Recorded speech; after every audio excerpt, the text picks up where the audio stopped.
ഈശോയാൽ സ്നേഹിക്കപ്പെടുന്ന silent rose കുടുംബത്തിലെ എല്ലാ പ്രിയപ്പെട്ടവർക്കും സ്നേഹവന്ദനം.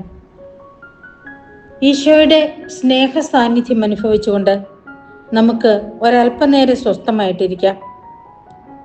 വിശുദ്ധ മത്തായിയുടെ സുവിശേഷം 13-ാം അധ്യായത്തില് കളകളുടെ ഉപമകളെ കുറിച്ച് പറയുന്നുണ്ട്. വീട്ടുടമസ്ഥൻ സൂര്യപ്രകാശമുള്ള സമയത്ത് നല്ല കാലാവസ്ഥയും നല്ല ചുറ്റുപാടുകളിലും സൂക്ഷിച്ചു വെച്ചിരുന്ന വിത്തെടുത്ത് അങ്ങ് വിതച്ചു.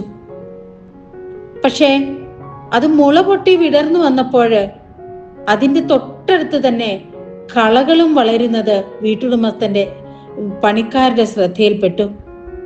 അവർ ഓടിച്ചെന്ന് വീട്ടുടമസ്ഥനോട് പറഞ്ഞു, യജമാനനെ, നമ്മൾ നല്ല വിത്താണല്ലോ വിതച്ചത്, അതിന്റെ ചുറ്റും ഇതാ കളകൾ വന്നിരിക്കുന്നു.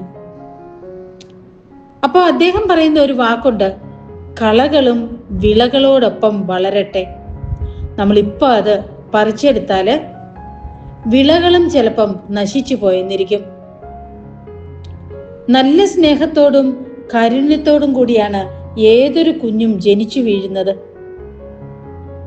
എല്ലാം സ്വന്തമാക്കണമെന്ന ഒരു സ്വാർത്ഥത മാറ്റിവെച്ചാൽ നിഷ്കളങ്കമായ ചിരിയും നന്മതന്മകൾ തിരിച്ചറിയാത്ത മനസ്സുമൊക്കെയായി ഒരു കുഞ്ഞു വാവയായിട്ടാണ് നമ്മൾ ഓരോരുത്തരും ഈ ഭൂമിയിൽ ജനിച്ചു വീണത്.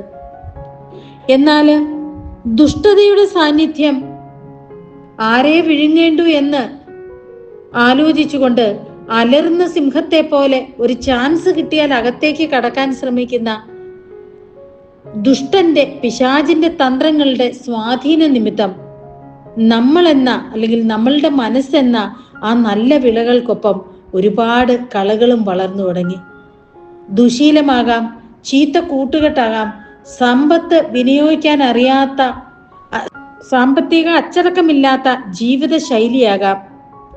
ഇതെല്ലാം ചേർത്ത് വെച്ച് അത് നമ്മളോടൊപ്പം വളർന്നു വരികയാണ്.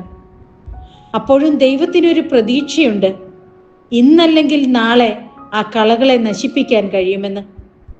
പക്ഷെ ചിലപ്പോഴ് ഈ ഇത്തിൽ കണ്ണികൾ പോലെയുള്ള ചില കളകള് നല്ല വിളയോട് ചേർന്ന് നിന്നിട്ട് ആ കളകളെ തന്നെ വിളകളെ തന്നെ തിന്നു തീർക്കും. അപ്പോഴും നാം ഒന്ന് ചിന്തിക്കേണ്ട കാര്യം ഇതാണ്, എൻ്റെ ജീവിതത്തിലെ കുറവുകൾ, എൻ്റെ ജീവിതത്തിലെ കളകൾ, എൻ്റെ ദേഷ്യം, എൻ്റെ വൈരാഗ്യം, എൻ്റെ സ്വാർത്ഥത, എൻ്റെ മുൻകോപം, ഇതൊക്കെ എന്നോടൊപ്പം വളരുമ്പോൾ അത് ഇത്തിൽ കണ്ണി പോലെ എന്നെ തിന്നു തീർക്കുന്നുണ്ടോ, അതോ നാളെ ഒരു ദിവസം എനിക്ക് അതിൽ നിന്ന് രക്ഷപ്പെടാനുള്ള ദൈവം കാണിച്ചു തരുന്ന വഴികളിലൂടെ മുന്നോട്ട് പോകാൻ കഴിയുമോ?